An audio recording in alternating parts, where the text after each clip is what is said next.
Welcome back to the 17 News at Noon podcast, where we share your news on your schedule.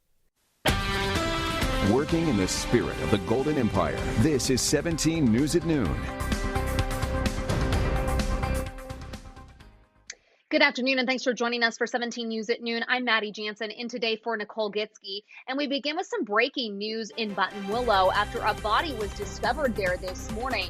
Kern County Sheriff's deputies are on scene. They're investigating.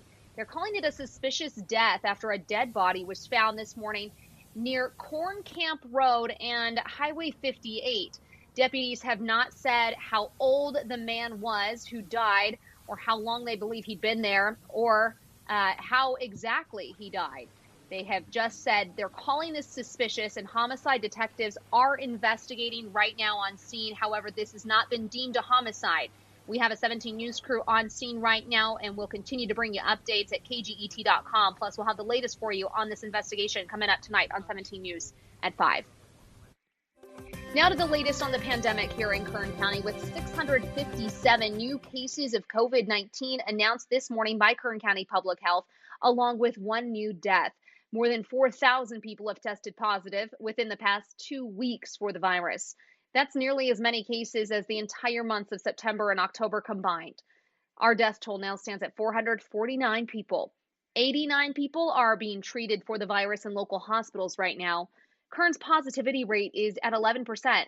That's almost double the state average. Meantime, as the surge of cases across the state continues, Governor Gavin Newsom is considering another stay-at-home order. Without any change of behavior, state leaders say that hospital bed capacity could be filled up to 78% statewide by Christmas Eve, and ICUs could be overfilled to 112% by early January. And one of the best ways to help slow down the spread, well, get tested, public health officials say. That is important, they say, to get tested even if you are not showing symptoms, and they are offering an incentive. Anyone who gets a free test at certain locations can also get a $25 Visa gift card. Kern Public Health made 12,000 of the cards available. Now, you are limited to one gift card per person per day. Here is where you can pick one up: the Lamont, Rosamond, and Wasco Public Libraries. Now, the Arvin Public Health Building, Kern Valley Hospital, and Good Samaritan Hospital are also places where you can do that. Now, Kern Public Health also has an all-in-one place where you can find your nearest test site and information. Just go to kernpublichealth.com and click on the COVID-19 section. Now, you can also get a free test today in Delano, courtesy of the Kern County Latino Task Force. It's happening at Our Lady of Guadalupe Church from noon to 4 o'clock this afternoon. And there's more this week. Tomorrow at Bear Mountain Elementary School in Arvin, Thursday at Sierra Vista Elementary School, also in Arvin, and Friday at Greenfield Family Resource Center in Bakersfield. Saturday at the Weed Patch Supermarket in Lamont, and walk-ins are welcome. The young Bakersfield boy who saved his mother's life by calling 911 2 years ago has died. Fire department, what's your severe emergency? My mom fell and she has real bad bleeding. Elijah Adamus was just 10 years old when he made that phone call. His quick thinking helped save the life of his adoptive mother, Jerry Carreras. Elijah was made an honorary Bakersfield firefighter for his bravery and courage during that terrifying moment.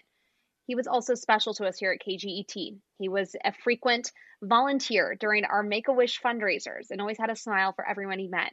Elijah struggled with numerous health problems since infancy, and his family says the 12-year-old died on Thanksgiving Day. And I know he was really special to Kevin as well. He had a close relationship with him throughout the years, and just certainly going to miss him. He was such a brave little guy. Yeah, he was a brave guy. He was definitely an angel, and I met him years ago.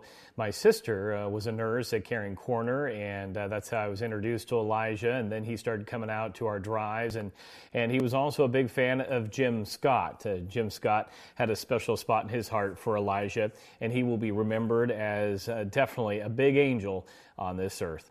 Let's talk about our forecast today and what we're seeing out there right now. And we are under clear skies. No changes on that front.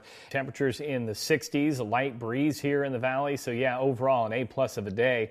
The only thing that we're dealing with is a little bit of an air quality issue, unhealthy for sensitive groups. We're sitting still at 61 in Bakersfield, 55 to the north in Delano, 61 out in Taft, and then we've got 50s and 60s into the mountains as we start off our afternoon. Skies remain clear around the area, no changes on that front, and even around the state, a very quiet start to the afternoon from the north to the south. Even along the coastal areas, not expecting much. We're sitting at 55 in Sacramento right now, 59 in Fresno with upper 60s in Los Angeles. San Diego, 74.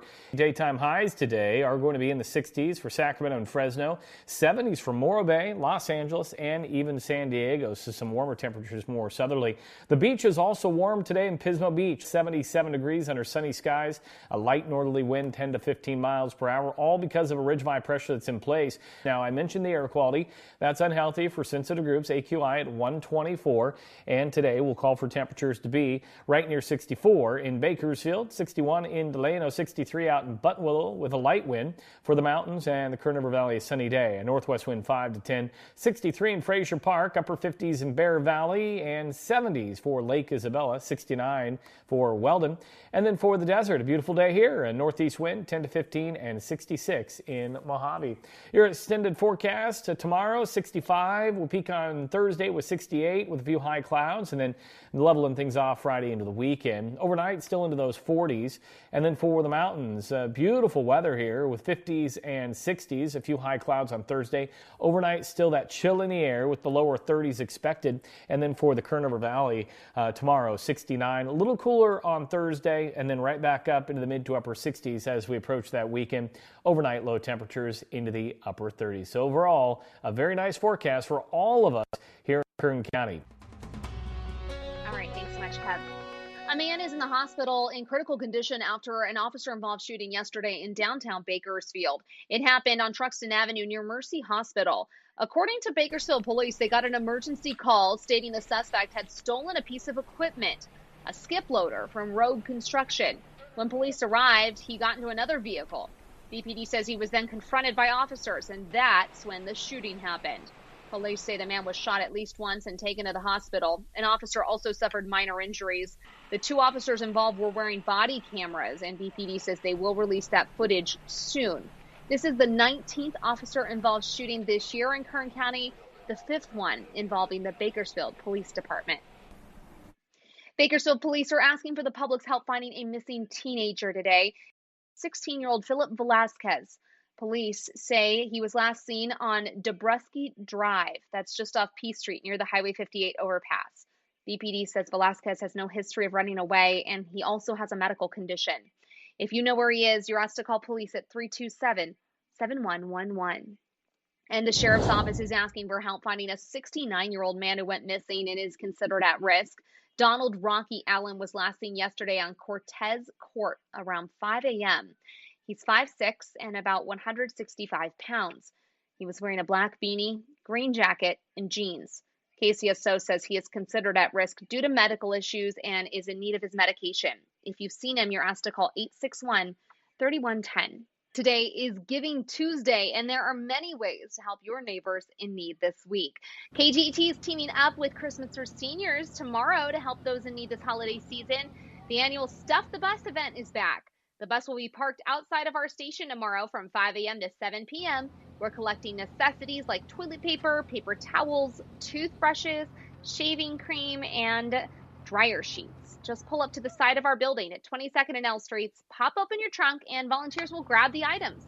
You can find a full list of needed items on our website, kget.com.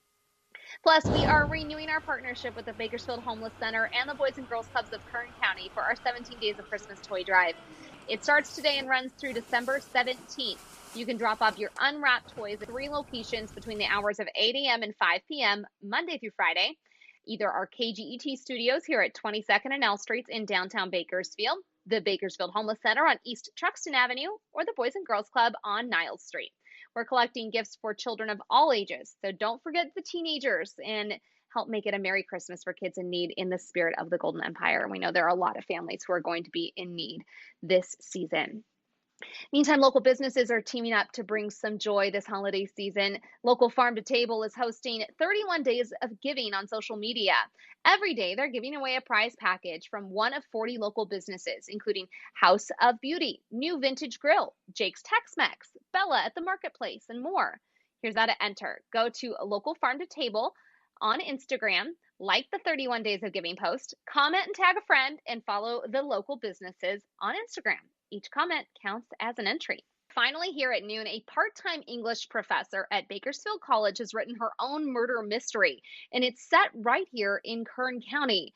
Author Phyllis Wackob has traveled the world, but says she often draws her inspiration from stories right here at home.